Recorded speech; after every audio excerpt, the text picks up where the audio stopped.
Hello friends, मैं आयुष, मैं आप सबका इस ज्ञान गंगा यूट्यूब चैनल में स्वागत करता हूं।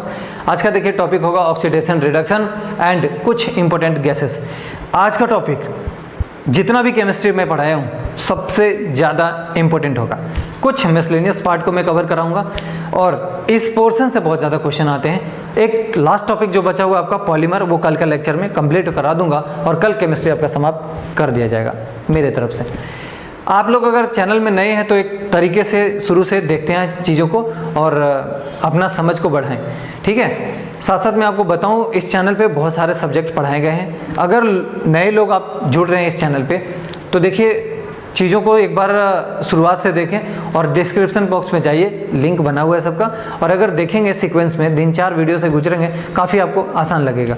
आज का जो टॉपिक होगा बेसिकली गैसेस के बारे में। जैसे आप कई बार सुनेंगे क्लोरीन गैस के बारे में, हाइड्रोजन ग्रुप के बारे में, अकीरी गैसेस के बारे में या इनर्ट गैस के बारे में, ऑक्सीकरण के बारे में मतलब ऑक्सीडेशन रिडक्शन के बारे में, ऑक्सीडेशन नंबर या ऑक्सीडाइजिंग एजेंट, रिड्यूसिंग एजेंट, इन सब के बारे में। साथ साथ कुछ टॉपिक जो रहेगा गैसेस जैसे लाफिंग गैस, जल गैस, भारी gas, producer gas, coal gas, ये सारे जो क्वेश्चन आते हैं एग्जाम में, आज पढ़ने के बाद आपसे कभी अब क्वेश्चन नहीं छूटेगा। तो चलिए पहला टॉपिक का शुरुआत करते हैं। देखिए तो सबसे पहला टॉपिक जो ऑप्ट किया हूँ वो है नोबल गैस, ठीक है। इसको बोलते हैं अकीरे गैस। कई बार आपके सामने आएगा इनर्ट गैस बोलकर और कई बार इसी को निष्क्रिय गैस भी बोलेंगे। क्या मैं बोल रहा हूँ, अकीरी गैस बोले या निष्क्रिय गैस बोले या इनर्ट गैस बोले या नोबल गैस बोले, एक ही बात है, ठीक। उसके बाद सबसे पहले ये पूछता है कि कहाँ है पीरियोडिक टेबल में, तो आप बोलेंगे 18th वर्ग में है। एक्चुअली आप पीरियोडिक टेबल जब देखे होंगे मैं आपको बताया होऊंगा, तो इस तरह से कुछ फॉर्म किया हुआ है,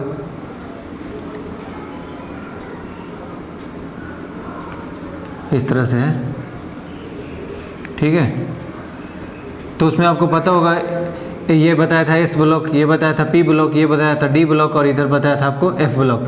तो इस तरह से यहाँ पे 1 2 इस तरह से टोटल जाओगे कितना होगा 18। तो ये 18वां जो वर्ग होगा उसमें है किसके बारे में चर्चा, अकीरे गैस के बारे में, नोबल गैस के बारे में। क्लियर है। तो अब आप समझिए एक बार कि अकीरी गैस कौन कौन होते हैं। हीलियम होता है, नियोन होता है, आर्गन, क्रिप्टन, जेनन और रेडन, इतने सारे अकीरी गैस हैं। तो कई बार क्वेश्चन कैसे पूछता है कि निम्नलिखित में से कौन सा अकीरी गैस है, निम्नलिखित में से कौन सा अकीरी गैस नहीं है। तो इस तरह से आपके सामने क्वेश्चन रहेगा तो आपको समझना होगा। जो इंपॉर्टेंट है वो है सबसे पहले हीलियम। क्यों हीलियम इंपॉर्टेंट है? क्योंकि हीलियम डुएट पूरा करता है, बाकी सारे के सारे क्या करते हैं, ऑक्टेट पूरा करते हैं। मैं आपको बताता हूँ कैसे डुएट पूरा करता है। देखिए आपको पता होगा कि हीलियम है दूसरे नंबर पे। जाहिर सी बात है इसके बाहरी कक्षा में अगर के और एल इस तरह से देखोगे तो कितने इलेक्ट्रॉन आएंगे, 2 ही इलेक्ट्रॉन आएंगे, और इसमें 2 ही इलेक्ट्रॉन लाकर ये स्टेबिलिटी को पूरा करता है। इसी वजह से इसे इनर्ट गैस कहा गया है। दूसरी बात बोला जाता है कि हीलियम का यूज कहाँ होता है, गुब्बारे में हीलियम गैस भरा जाता है, ठीक है। अगली बात एक और चीज़ आप देखिए, जो अकीरी गैस है उसके बारे में, ये आउटर ऑर्बिट में 8 इलेक्ट्रॉन होता है। ध्यान रहे हीलियम का 2 होता है, इसी वजह से हीलियम में यहाँ लेके गया कि हीलियम नहीं, हीलियम को छोड़कर सभी के आउटर इलेक्ट्रॉन में 8 इलेक्ट्रॉन होते हैं। अगर आप पीरियोडिक टेबल के सभी तत्वों पर नज़र डालेंगे तो कुछ अकीरीय गैस है जिनके आउटर ऑर्बिट में 8 इलेक्ट्रॉन हैं, किंतु कुछ जो मेटल्स हैं उनके आउटर ऑर्बिट में 1 2 3 इलेक्ट्रॉन्स होते हैं। जो इलेक्ट्रॉन जनरली त्याग करते हैं, इसीलिए उसकी वैलेंसी 1 2 या 3 होता है। मैं आपको बताया था जो नॉन मेटल्स होते हैं वो जनरली 5 6 7 इलेक्ट्रॉन रखते हैं। इसका मतलब वो 2 3 इलेक्ट्रॉन लेना चाहेंगे, जिसके पास 7 है वो 1 लेना चाहेगा, जिसके पास 6 है वो 2 लेना चाहेगा, इस तरह से। तो जो ले रहा है वो ग्रहण करने वाला है, जो दे रहा है वो त्याग करने वाला है। इसीलिए धनायन और कटायन सब आपको समझाया था पहले। अब आप यहाँ पे समझिए मैं क्या कह रहा हूँ कि 8 इलेक्ट्रॉन होता है, इसका मतलब ना ही ये लेने वाला है ना ही ये देने वाला है। इसका मतलब ये कैसा होता है, स्टेबल गैस होता है, इसीलिए बोलते हैं स्टेबल होता है, अस्थायी होता है। नेक्स्ट हाइड्रोजन ग्रुप के बारे में मैं बात करूंगा, और हाइड्रोजन देखेंगे तो ये 17th ग्रुप में होता है, मतलब 18 के जस्ट पहला इधर। तो यहाँ पे देखेंगे फ्लोरीन, क्लोरीन, ब्रोमीन, आयोडीन और एंटीमनी, इस तरह से होगा। तो इसे यही लिखा हो ना, फ्लोरीन, क्लोरीन, ब्रोमीन, आयोडीन और एंटीमनी। अब आप समझिए जो फ्लोरीन होता है वो सबसे अधिक सक्रिय गैस होता है। डायरेक्ट ये क्वेश्चन पूछा हुआ है कि सबसे अधिक सक्रिय गैस कौन सा है, क्या आप बताएंगे, फ्लोरीन। अगली चीज़ देखिए, कई बार यहाँ पे बोलेगा 7th A में होता है, तो 7th A इसी तरह से पीरियोडिक टेबल में अरेंज किया हुआ है। कभी आप नज़र डालेंगे तो आप ये दोनों चीज़ को पाओगे वहाँ पे। नेक्स्ट बात करता हूँ क्लोरीन के बारे में। तो क्लोरीन देखिए चलिए एक सबसे ज़्यादा विषैली गैस माना जाता है। दूसरी बात इसकी कलर कैसी होती है, हरी और पीली कलर होती है। यूज कहाँ होता है क्लोरीन का? HCl निर्माण में, मतलब हाइड्रोक्लोरिक अम्ल बनाने में, मस्टर्ड गैस निर्माण में। आपको बताया था मस्टर्ड गैस बहुत खतरनाक गैस होता है और फर्स्ट वर्ल्ड वार में इसका इस्तेमाल हुआ था। ठीक, अगली चीज़ देखेंगे ब्लीचिंग पाउडर बनाने में। मैं आपको एक बात बताता हूँ कि ब्लीचिंग पाउडर का केमिकल फॉर्मूला क्या होता है, मैं आपको बताया हूँ, आप जाकर कमेंट बॉक्स में लिखेंगे। ठीक है, नेक्स्ट क्लोरोफॉर्म निर्माण में तो इतना सारा क्लोरीन का इस्तेमाल है और क्लोरीन से जनरली इसी से क्वेश्चन आए हुए हैं और मैं उम्मीद करूंगा इतने से ही आएंगे। अगली बात देखेंगे आयोडीन के बारे में। तो आयोडीन का बोला जाता है कि ये टिंचर आयोडीन के निर्माण में इस्तेमाल होता है। मेडिसिन्स निर्माण में भी आयोडीन का इस्तेमाल किया जाता है, साथ साथ कीटाणुनाशक के रूप में आयोडीन का इस्तेमाल किया जाता है। अगली बात देखिए नाइट्रोजन गैस कहाँ कहाँ यूज होता है और क्या होता है। तो नाइट्रोजन गैस देखेंगे ये रंगहीन और एक गंधहीन गैस होता है। हवा से हल्की गैस होती है, ये जल में कम घुलनशील होता है। ठीक है, सबसे इंपॉर्टेंट बात यह है कि वायुमंडल में सर्वाधिक मात्रा में अगर कोई गैस है तो गैस है नाइट्रोजन और वो मात्रा है 78%। अन्य वायुमंडल में जो गैसेस हैं वो है ऑक्सीजन 21% और CO2 0.03%। इसके अलावा अन्य है, किंतु जो एग्जाम पॉइंट ऑफ व्यू से इंपॉर्टेंट है वो यही 3 है और इसी 3 से क्वेश्चन जनरली आते हैं। इंपॉर्टेंट ये भी है कि नाइट्रोजन गैस का इस्तेमाल कहाँ पे करते हैं। तो यूज क्या है? सबसे पहले देखिए पौधों की वृद्धि के लिए नाइट्रोजन आवश्यक होता है। दूसरी बात देखेंगे इलेक्ट्रिक बल्ब जो होता है उसमें भी नाइट्रोजन गैस का इस्तेमाल करते हैं। साथ साथ आप चिप्स का पैकेट खाते होंगे, लेज, कुरकुरे, इन सब में अगर जो देखेंगे वो जो एक्चुअली पैकेट बड़ा होता है, भरा हुआ होता है गैस, उसका नाम क्या है? Nitrogen gas.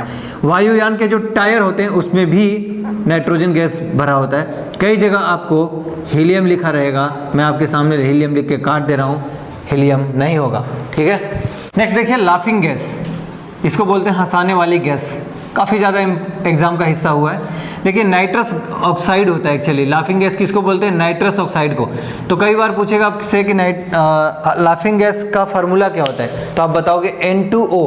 कई बार आपसे पूछेगा लाफिंग गैस के बारे में बताइए और ये ऑप्शन N2O नहीं देके ये देगा नाइट्रस ऑक्साइड। तो दोनों बात को आपको दिमाग में रखना है। ठीक है, अगली बात देखिएगा इसका इस्तेमाल एनेस्थेसिया के रूप में यूज किया जाता है। जब आप देखते हैं कि डॉक्टर लोग ऑपरेशन कर रहा होता है तो एनेस्थेसिया का इंजेक्शन देते हैं और वो लोग उस पार्ट को मतलब बेहोश करने के लिए बेसिकली इस्तेमाल किया जाता है डॉक्टरों के द्वारा। तो एनेस्थेसिया का यूज एनेस्थेसिया में यूज किया जाता है। ठीक है, अगली बात देखिए जल गैस या वाटर गैस इसको बोलते हैं। वाटर गैस का क्या होता है? Composition CO+H2। डायरेक्ट आपको याद रखना होगा, बहुत ज़्यादा इंपॉर्टेंट है ये तीनों, बहुत बार एग्जाम का हिस्सा हुआ है। प्रोड्यूसर गैस क्या होता है? CO+N2। नेक्स्ट देखिए कोल गैस होता है एक, तो कोल गैस में क्या होगा? CO होगा, H2 होगा और मीथेन होगा। कोल गैस का मतलब आपको लग रहा होगा ना कोयला वाला, तो देखिए उसमें मीथेन तो आपको पता होगा कि मीथेन निकलता है। हाइड्रोजन गैस है और कार्बन मोनोऑक्साइड। ठीक है, यहाँ पे कैसे याद रखोगे? वाटर गैस बोल रहा है तो मेरे दोस्त वाटर में क्या होता है? H2O, तो CO+H2 आएगा, नॉट N2।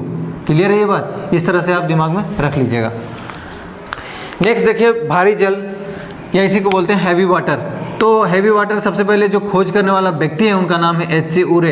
ये एग्जाम UPSC एग्जाम में पूछा गया है कि भारी जल का खोज किसने किया था। तो भाई PCS तो जरूर पूछ सकता है इसको। ठीक है, तो थोड़ा सा प्रिपेयर रहिएगा।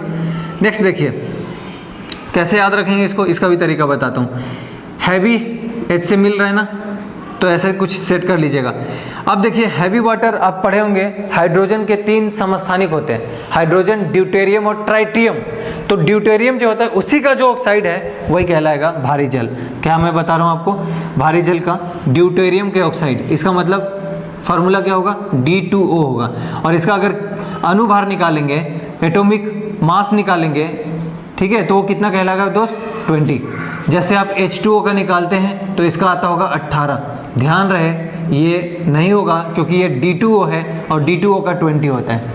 ठीक है, कैसे याद रखोगे? देखो ना यहाँ 20 दिख रहा होगा, इसी को चिपका दो ऐसे।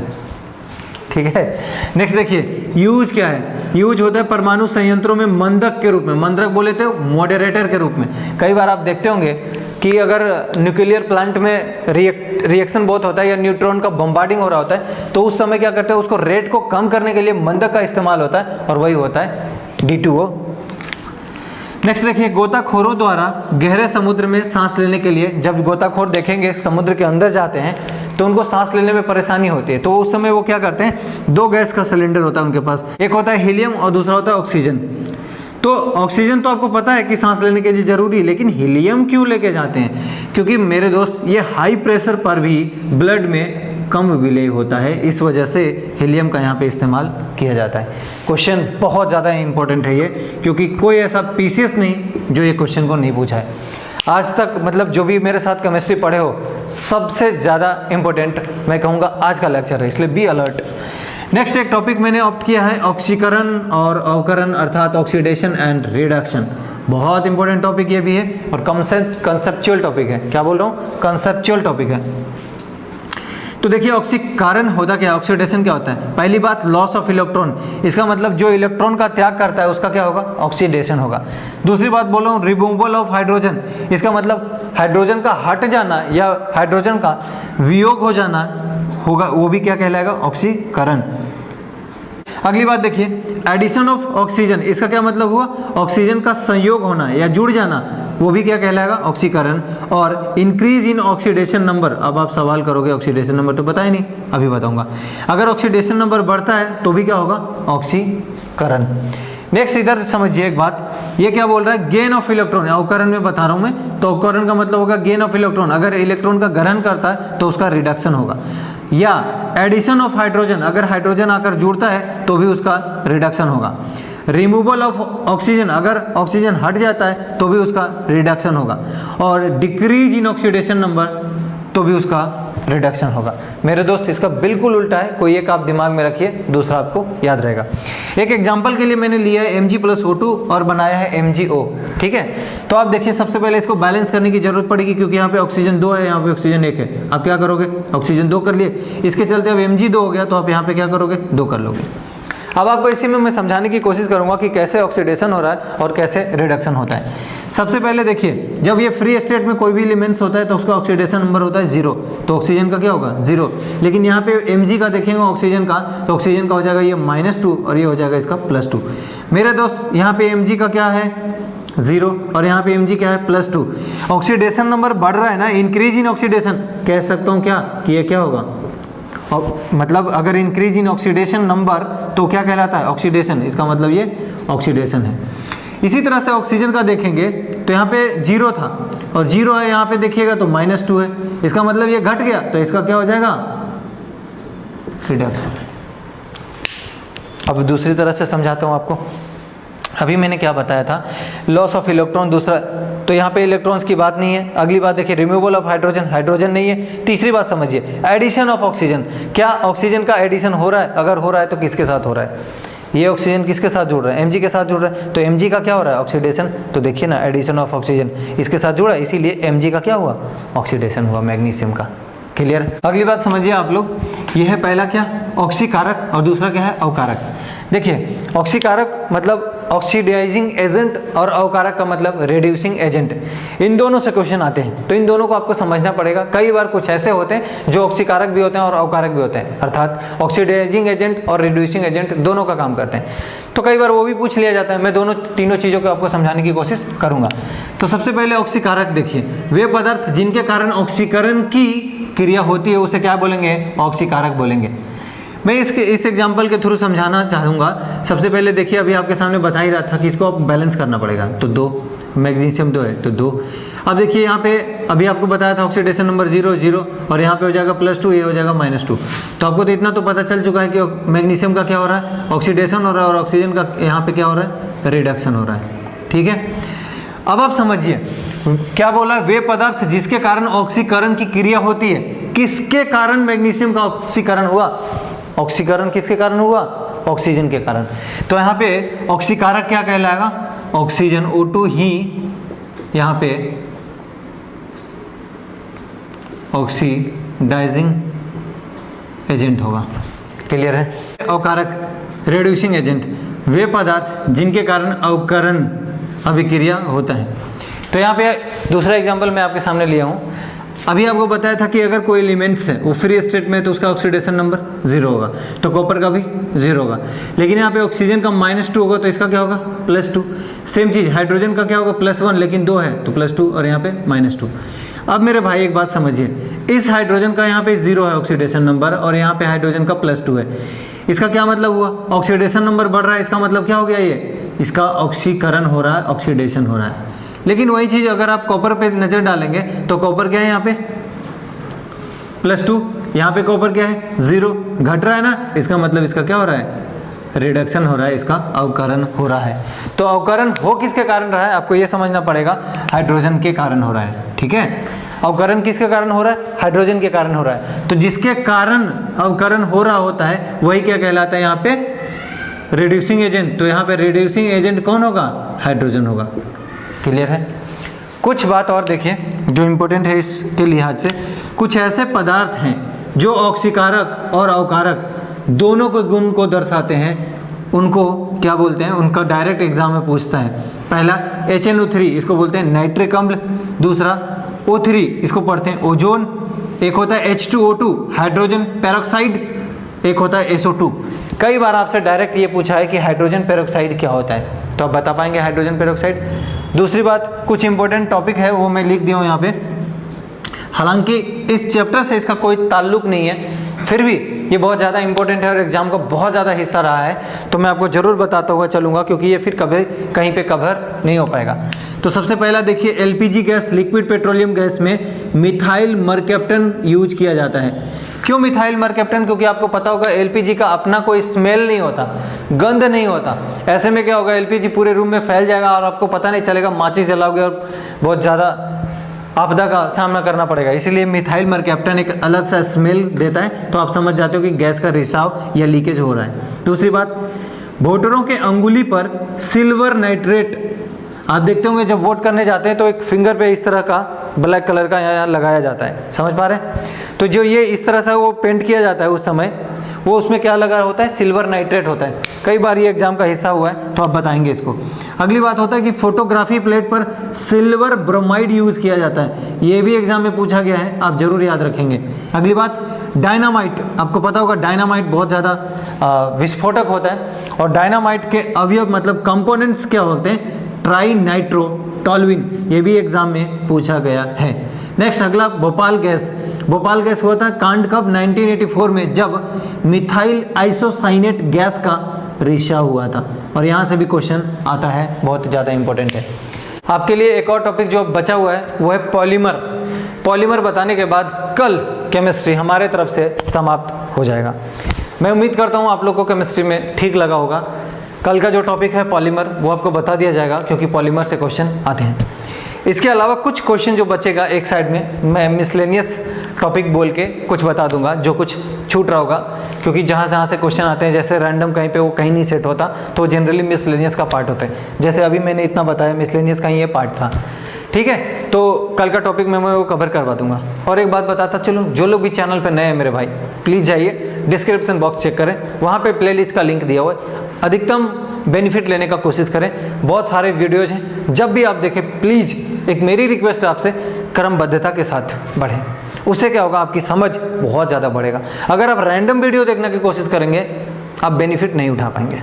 ठीक है, क्योंकि आपको पीछे से कनेक्ट करा हुआ है हर एक टॉपिक। सबसे बड़ी बात होता है कि जो भी पढ़ाने वाला कोई एक बंदा हो तो उसमें आप बेनिफिट उठा सकते हैं, और मैं ही बताया हूँ, तो मैं इसलिए कह रहा हूँ आपको कि आप जाएँ, क्रमबद्धता के साथ देखें, आपको बहुत ज़्यादा बेनिफिट होगा। और आप दोस्तों को प्लीज़ ज़रूर शेयर करते रहें, जितना ज़्यादा से ज़्यादा लोगों तक इसे पहुँचने दें उतना अच्छा होगा आपके चैनल के लिए। अधिकतम लोगों तक पहुँचने के लिए जो रास्ते में सबसे ज़्यादा सहायक है, मददगार हैं, वो आप ही हैं। इसलिए आपसे गुजारिश है कि आप दोस्तों को ज़रूर शेयर करें, फॉरवर्ड करें और लोगों तक पहुंचने दें। वैसे लोगों तक पहुंचने दें जिन तक रिसोर्सेज नहीं है। मैं लिटरली बहुत ज़्यादा मेहनत कर रहा हूं और मेरी टीम मुझे बहुत ज़्यादा सपोर्ट करे। मैं आपसे भी उम्मीद करता हूं, आप भी टीम का एक हिस्सा है, क्योंकि मेरे लिए आप भी काम कर ही रहे हैं। लोगों तक पहुँचने दें, फॉरवर्ड करते रहें और देखते रहें वीडियोज़। कहीं पे कोई दिक्कत हो, जाइए कमेंट बॉक्स में, एकदम स्वतंत्र होकर आप कमेंट्स कर सकते हैं। धन्यवाद।